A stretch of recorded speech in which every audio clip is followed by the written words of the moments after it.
The cosmos is within us. We are made of star stuff. We are a way for the universe to know itself.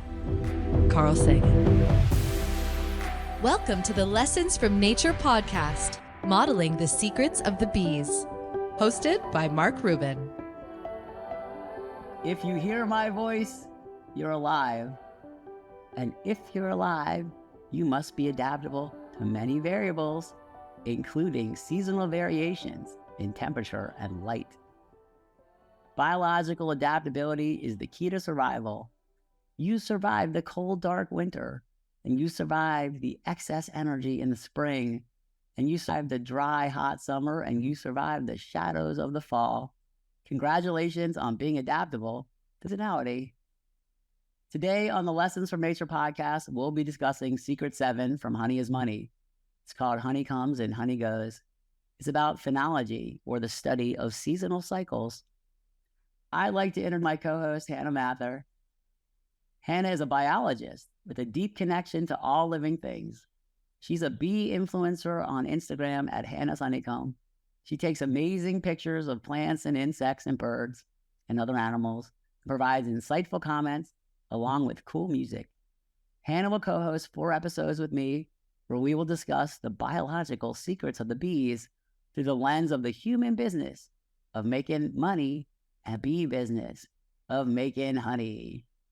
These episodes that we'll be discussing discuss the way that people and bees adapt to variability, competition, seasonality, and work. Welcome, Hannah. It's great to have you back. Thanks for having me back. I always love these conversations. Me too. So, Hannah, today we're talking about seasonality. And, seasonality is a kind of ability. We discussed ability in Secret 5. But seasonality is like a predictable variability. In my life, I've noticed that there have been periods in my life that money has been seasonal. And the seasonality of money in my life at times is predictable and also unpredictable, which means sometimes I had more money than I imagined I would have at that time. And sometimes I had less money than I imagined that I had at that time. But there is some degree of predictability in this. So before we begin, has that happened to you?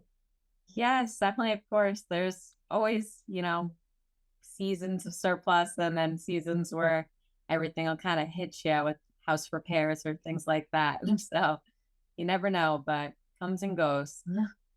Honey comes and honey goes. And Hannah, that was really insightful, because I don't even know if you knew that I was going to read Secret 7, Honey is Money, which is Honey Comes and Honey Goes. And that's how we're going to kick this one off, trying something new this time.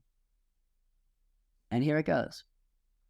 Secret 7, Honey Comes and Honey Goes. Every day the sun comes up is followed by the night. And every night the sun goes down is chased away by light. Shadows always moving as angles shrink and grow. It's important to remember, light will come and light will go. Next winter's always coming. The sun will always fade. The nights are getting longer. The earth's tilt creates this shade. Then again the days will lengthen as the darkness fades away. More flowers will come blooming as light returns each day. Now it's time to remember the springtime's gone and past, bees that came before us, and the short time their lives last. We need to plan for birth and death as our numbers shrink and grow. We need to plan for dark and light. Honey comes and honey goes. And now, Hannah, after reading and thinking about these cycles around us, we're going to discuss the bee business of making honey and the human business of making money through the lens of biology and through the lens of seasonality. The first thing that I'd like to discuss in business is the idea of demand fluctuations. And what that means is there's different times of the year where customers have different demand for services and products.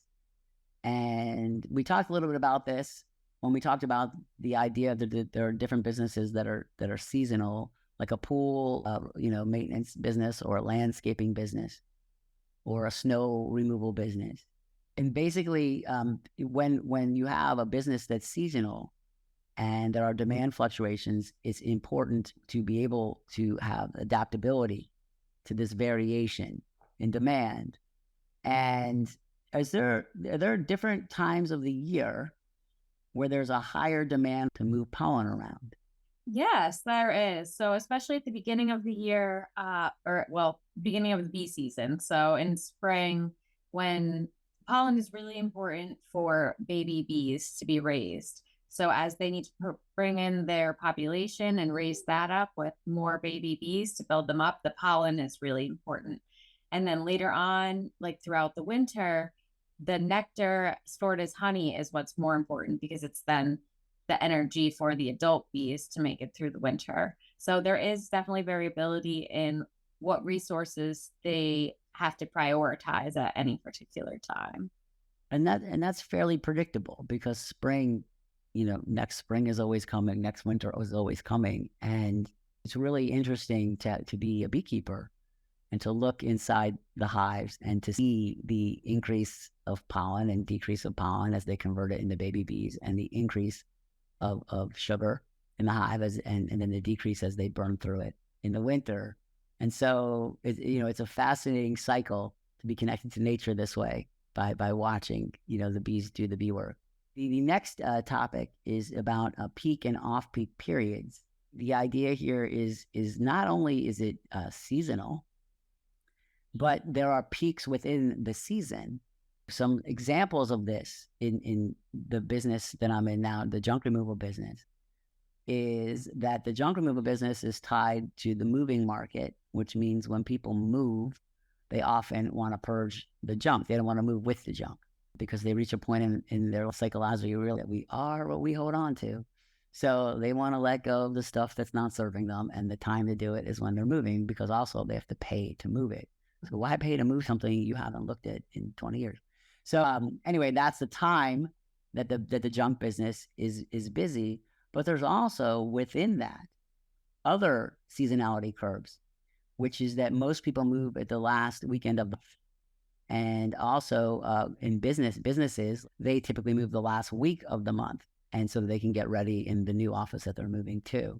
And then in addition to that, a day of the week that's the most busy is Monday in the junk removal business, because people spend the weekend piling up all their junk that they don't want anymore next to their garage. So basically, they spend the time getting it out of their mind and their house so that we can come grab it on a Monday. So we have a seasonality curve that's tied to the yearly cycles. And then we have an end of month peak, and then we have a Monday peak.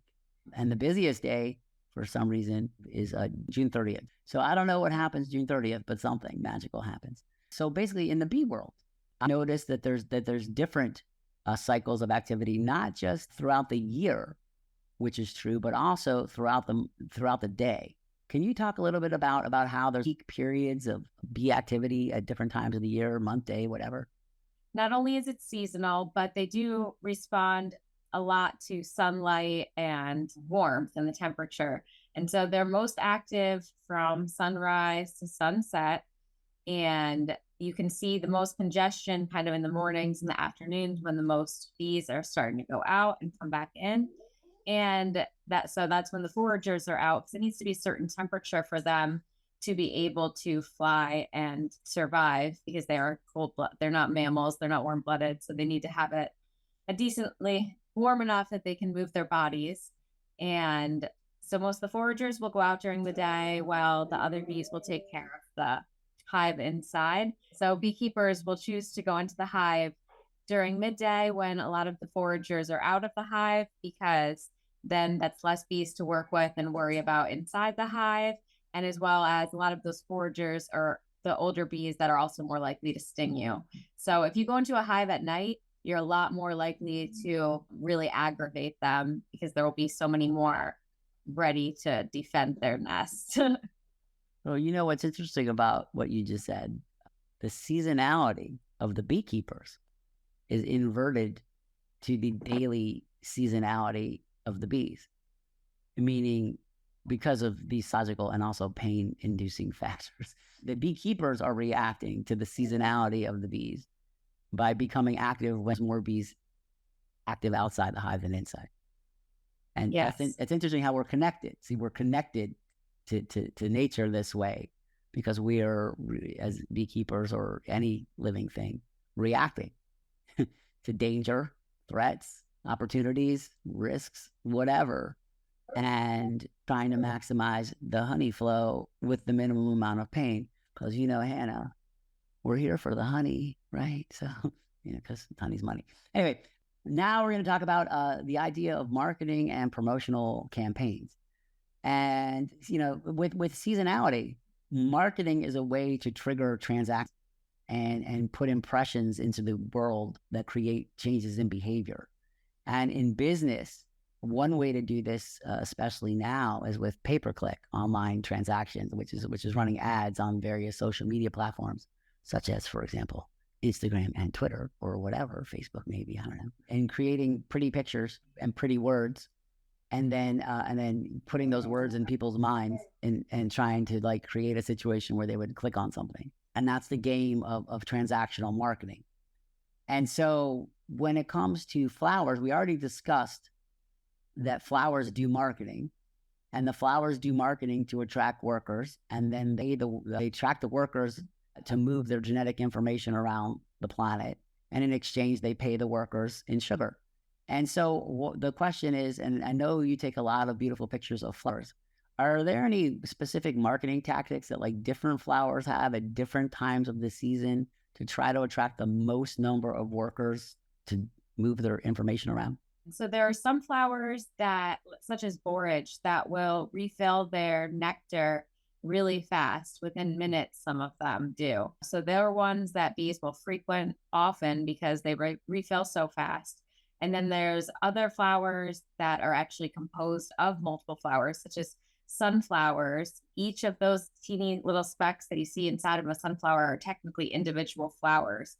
And so that provides a lot of different pollen and nectar, and those will be popular and for the bees and not be emptied as quickly. And so then there's also the benefit of when, just like kind of with sunflowers, when there's a lot of flowers growing together near each other, it's beneficial for the flowers in that they have pollen nearby to pollinate them from other plants. And then it's also beneficial to the bees because then they have to travel the least amount of distance between flowers. So there's definitely some marketing that goes into flowers attracting bees, and then that also benefit the flowers as well as the bees. I see a lot of honey that says like clover honey. Is clover like a really good at marketing? Like in terms of both how long, because I see clovers that last some time. Clover flowers, they seem to last longer than like, I don't know, a rose, or maybe not a rose, but like other tree flowers, for example. Tree flowers last shorter period of time, just based on observation. I don't have a stopwatch, but just looking around. Is clover honey popular because there are a lot of clovers out for a long period of time? Is that really part of the equation here? That's possible. I'm not really sure how long they are compared to others, but clover honey is popular. My guess would be because they're just in such abundance everywhere. There's clover covering a lot of things. There's a lot of cow pastures that can be clover. So I would kind of lean more towards just that it's an abundance reason why it's so popular, but it could be that the flowers last longer as well too. I'd have to do some research into that. Just because there's different ways of like if you have a billboard on the side of a road, and the billboard and I say 100,000 cars drive by a day, that's one game that the billboard lasts for years. And so if 100,000 people times 365 days for 10 years, you get a lot of impressions. But a better game is to have pay-per-click ads going to 1 million people for 5 minutes. Okay. And basically what we're about is the same thing, is that what's the combination of this marketing message that improves the the rate of energy collection. And I think your point about the idea that the adaptability of clover to different conditions is what really makes it abundant. That abundance is why there's honey, most likely. Let's talk about cash flow management. So as we discussed in business that's seasonal, that means that there's more energy in the form of money coming in at different times of the year, but there are certain costs that are all year round. And a good example of this for me is worker count. And in a seasonal business, when we talked about variability, about the idea of ramping up and ramping down. This is done in my business through attrition, given the longevity of an employee and the kind of business I have. And so the bees also have attrition. Attrition is tied to their lifespan, which is not very long. I think they usually say on average around 45 days. It definitely varies. And especially over winter, they live a few months, and then the queen can live for a few years. So some can have very short lifespans, but there's others among them that could possibly live longer. Okay, well, let's actually, I'm going to talk about the queen in a minute. It's a later chapter called The Long Game, but I would like to talk about with you because you're the right person to talk about that with. In terms of the bee count, so we talked about the idea that in business, workers come and go as the honey comes and the honey goes. Honey comes and honey goes, money comes and money goes, the workers come and workers go. Same with the bees. I've noticed in the winter, usually I think like in December, like where I live, I'll see a bunch of dead bees in front of a hive. All of a sudden, there'll be like, hundreds of dead bees in front of a hive. And I understand that what's happening is those are male bees called drones, and that the female worker bees are pushing them out of the hive to conserve honey. Because my understanding is that at that time of the year, if the queen died and they had to replace her, there wouldn't be enough honey left to buy enough time to get to the full replacement cycle of the queen, and they would die anyway. So it's advantageous to cut head count. And the way they cut bee count is to kick the males out. Can you talk a little bit about, is that right? Or can you talk a little bit about that? Yes, it is. They do kick most of the male bees out for the winter because they do just consume resources instead of bringing them in. And that's definitely, I wouldn't want to be a male bee. They've got it a little rough, but that winter is approaching once you start seeing the drones be pulled out and getting the boot. And then in the spring, that the hive is building up again once you start seeing more drones appear. So the drones do kind of signal a shift in both directions. Yeah.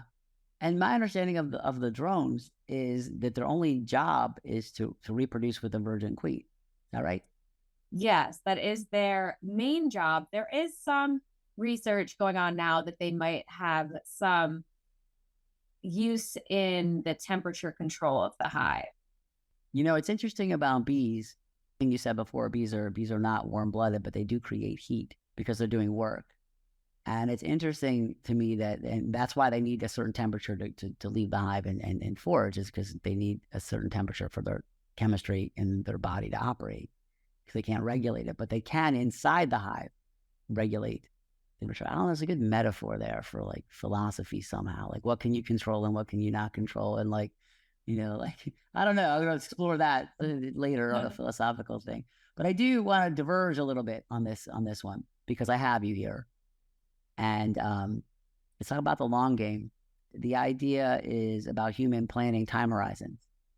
One of the reasons I believe that bees thrive over 100 million years in nature is because they have a bee, the queen bee, who lives a lot longer than the worker bees. And the math on this is that the queen bee lives the human equivalent of 1,500 years, compared to an 80-year lifespan or 75-year lifespan, like if you did the multiple. And the scenario I like to explain to people about human decision-making versus bee decision-making is this. So let's imagine a scenario. Here's the scenario, Hannah. You're a queen bee, which you are, but you're a queen bee and you can't leave your house, okay? And the only way you money is if your genetic daughters, if they bring you money, and they can only work 60 days a year, okay? They can only leave the house 60 a year to do work, and the rest of it's honey. The rest of the time, they're in your house. And they live like 75-year lifespan, but you live 1,500 years. And your objective is to survive. Okay, like and spread your DNA as far and wide as you to your hive, and whatever, if you could clone yourself in different scenarios by swarming and leaving and spreading your successful energy efficient DNA around the planet because you survived. So they're survivor bias. The fact that you survived means your DNA is good because you know, in this scenario, you collected energy faster and better and smarter than other bees. And so if humans could conceptualize a 1,500-year lifespan, and the idea that if humans have children, if they do, or children, that those children typically will live longer than they will because they're younger, and that's how the game goes. That what we're doing is we're spreading our DNA into the future, reproducing. And can we make decisions today and play a long game and plan for 1,500 years of future generations? Can we make decisions today, like a queen bee? Just that's what they're doing. It's like they want to live because what they're trying to do is maximize the longevity of their DNA into the future and also in their footprint, in their thing. And I think what we've done is we've replaced energy with money to allow us to specialize. But that's disconnected us from the rest of it because we don't have to focus on food production and these cycles that we're talking about now. And the consequence of disconnection of the fact that we're part of a habitat and an ecosystem is we're affecting it negatively because we're not aware of this long game that we're part of, this invisible game of energy and money and time. And I just really, for me, like this comes later in the podcast and in the book towards the end in the futurology section of like, what could we do? But I wanted to talk to you about this because you're the biologist and you're the person I'm talking to about that is a futurologist, but not a bee person. But like, you'll understand that, like, if we could really understand the idea that we're just passing through and it's not our planet, it's just our turn. We're just here now and things will come after us and we can either make it better or worse. Like, that's it. Like, just like the bee. So I don't know. You have any thoughts on that? I talked a lot, but like, do you have any thoughts on that? Yeah, I mean, I think it's definitely, our society is so disconnected. It's easy to fall into, you know, kind of sadness when you think about that, how disconnected everybody is. But I think it's exciting to see the shift recently of people starting to notice, or at least be interested in learning more about how we're having an impact and what we can do to change it. I agree. There's the optimism, especially of younger people that are more connected to a world that's just not the world right in front of them. So a world that's bigger. Maybe that's the internet. Like maybe that's maybe one positive thing about, you know, there's some positive and negative of everything, but like the idea that we're connected together, at least electronically, and we can have experiences with other people around the planet and see other cultures and see disasters and see good things too. And the fact that we're on a rock going 19 miles per second around a star that's keeping us alive. And whatever we believe, whatever stories we have, we're still on the same rock. And if the objective is longevity of future generations, we can work together and collaborate. And as later chapter is, cooperating costs less than fighting. Okay. So like, if nothing else, like if the objective is either money or survival, you know, peace costs less than war. So Hannah, let's talk about long-term planning and forecasting. We talked about the idea that there is seasonality, and I guess by definition, seasonality is seasonal. And so our seasonal cycle, the big one, the macro one, is yearly. We have annual cycles because of the wobble of the earth and distance from the sun and different things. And so it's possible to analyze the past seasonality curves and seasonality profiles and make decisions about the future. And in business, I do this with models, mostly spreadsheets. And I convert these spreadsheets into visual spatial models so I can see the business as a machine. And this helps me plan. So I plan, believe it or not, every day of next year in November of the previous year. I plan how much revenue each truck is going to do, how many people I need, how much money I'm going to spend on every single thing I spend money on, how many pay-per-click ads I would need to run, how many people I would need to recruit for the 21 days in the future it's going to take me to get them on every day of the year, starting in November. And my model is 90% right, because I also track the accuracy of the models. I've been doing this for over 20 years. So basically, I have enough seasons under my belt to predict. And I also adjust it as I go, up or down, depending on like whatever is happening in my local environment. So sometimes there could be like a flood, or sometimes there could be a pandemic, or sometimes there could be like a big marketing hit, like Project Honeylight is launching the Lessons from Nature podcast, modeling the secrets of the bees about energy transfer. Like maybe that'll help in some way. Like who knows what's going to happen? But the idea is that I can plan long term. And I know with bees is that they typically, because the queen bee is reacting to signals that are coming in real time, like basically pollen or temperature or sugar. And the queen is adjusting the egg count for future bees to match that curve. And also I know that the bees can run out of room and they can swarm and move and basically creates a clone. And what's happening is because if you imagine a scenario where you have an office and it's so full of money that you can't like operate because no one can get to their desks, you would need a bigger office. So the smart move would be leave half the people behind and take what you can and move and leave the money there, because it's going to take time for them to re-staff and create a new CEO, which is the queen. And basically play that's what you would do. It's like you can't get to the computer. So we need a bigger place. But in the human world, in the business world, that's planned. Okay. I'm just curious, and I don't know the answer to this. Do bees plan longer terms reacting to these signals? Any longer term plan? They always just reacting? Not that I know of that they're able to plan that far in advance. I think it's kind of all just feedbacks with each other, because there will be times where, say there's an early warm spring and they'll start building up thinking that spring has started. But then a cold spell will hit and kind of knock some of that out. So I think especially maybe bees had more of an ability to plan back when climate was more predictable.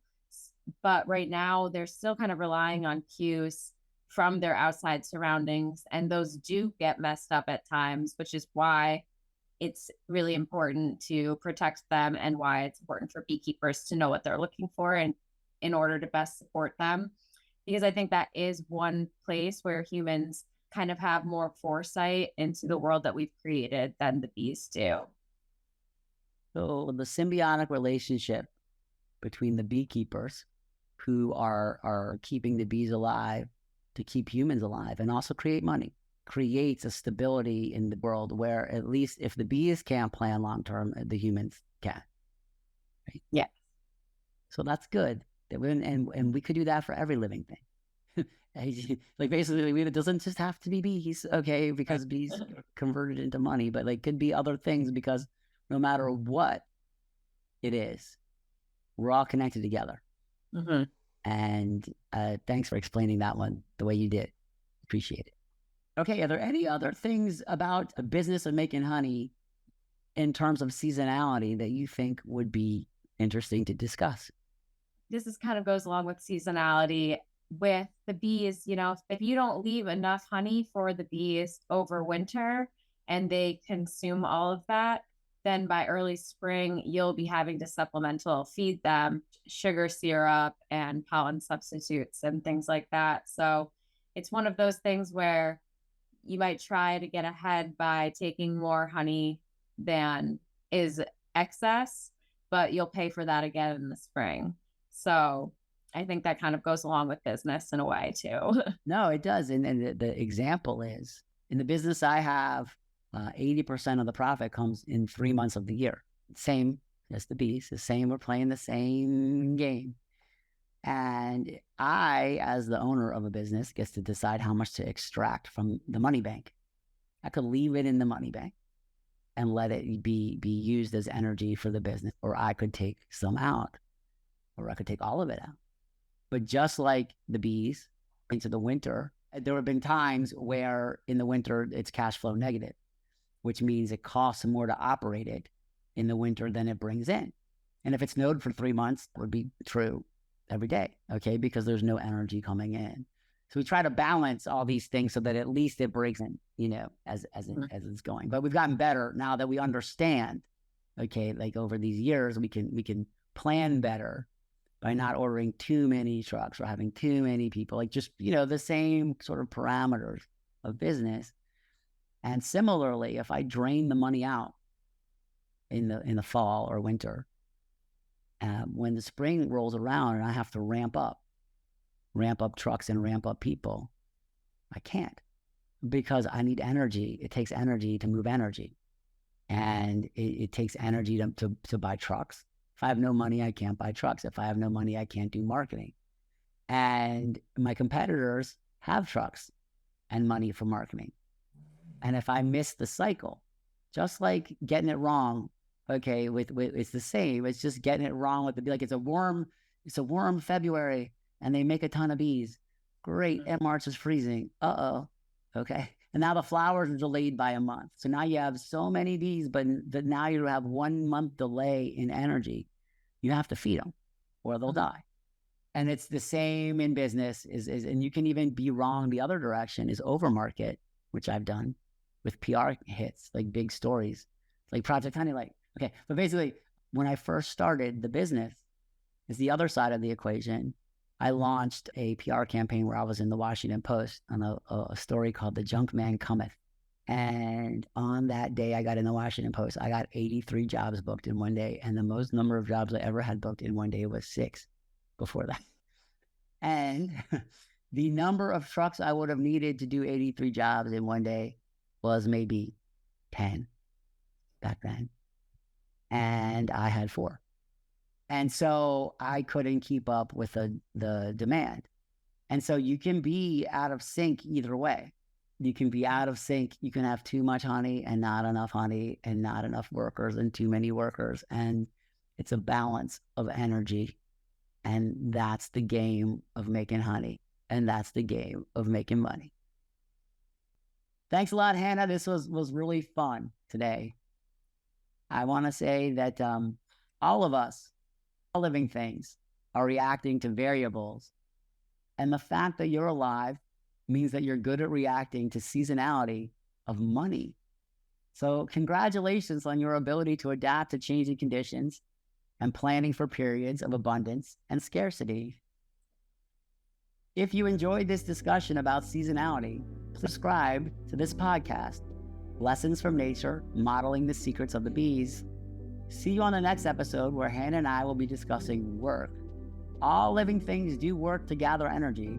Human energy is money and bee energy is sugar. We'll dive into this when we talk the next time about Secret 8, moving honey is work.